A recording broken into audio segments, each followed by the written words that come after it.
Le conseil municipal vient de me confier la suite de ce que les Orléanais avaient décidé il y a maintenant un an. C'est une lourde responsabilité, c'est aussi exaltant parce qu'il est toujours exaltant de servir sa ville. C'est un programme que les Orléanais avaient très largement approuvé et soutenu pour nous avoir élus au premier tour. Et donc j'ai la grande responsabilité de devoir le réussir et qu'en 2020, on regarde ce qui a été fait comme étant une somme de promesses tenues. Donc c'est une responsabilité, je ne suis pas seul, j'ai une formidable équipe.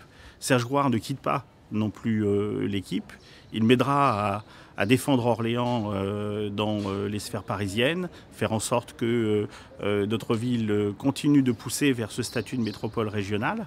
Et on sait ensemble qu'on a la nécessité de faire bloc et de continuer toujours à avancer pour qu'Orléans aille plus loin, plus vite, plus fort. Alors pour conduire l'ensemble de ce programme avec l'équipe, on va continuer à donner beaucoup la parole aux Orléanais, peut-être en utilisant d'ailleurs les nouveaux moyens de communication comme le web. Vous êtes en train de regarder, faire en sorte qu'il y ait davantage une ville participative, une ville qui soit davantage en coproduction, qui attire dans ces échanges plus de jeunes actifs. Je sais qu'ils sont très présents dans la ville d'Orléans. Ensuite, c'est d'être toujours très attentif à l'exécution de tout ce qui concerne le quotidien, continuer d'aider, continuer d'être proche, continuer d'être attentif à ce que l'on fait pour faire une belle ville, mais en même temps à être toujours très actif sur l'action sociale. Enfin bref, c'est tous ces éléments du quotidien, agir sur la sécurité. Bref, tous ces points-là restent essentiels.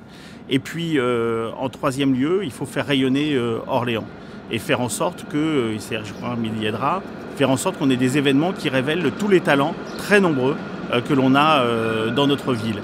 Aujourd'hui, on est une ville qui est bien équipée. Vous entendez le tram derrière moi. Eh bien, on a aussi des talents très multiples dans le domaine scientifique, dans le domaine culturel, dans le domaine littéraire.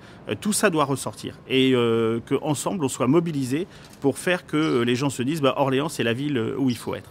Et puis le quatrième point, c'est de nouer des alliances, de faire en sorte qu'on ne se sente pas seul. Alors évidemment avec notre entourage immédiat, c'est-à-dire les villes de l'agglomération, mais faire aussi en sorte qu'avec le département, avec les villes de la région centre, comme on l'a fait récemment avec Tours, on arrive à créer, à se nouer des alliances, faire tomber les ponts-levis, parce qu'aujourd'hui on n'a plus le droit de considérer que c'est tout seul que l'on va réussir. Il ne faut pas avoir peur. Orléans a de fantastiques atouts et on devrait réussir dans ces différentes voies.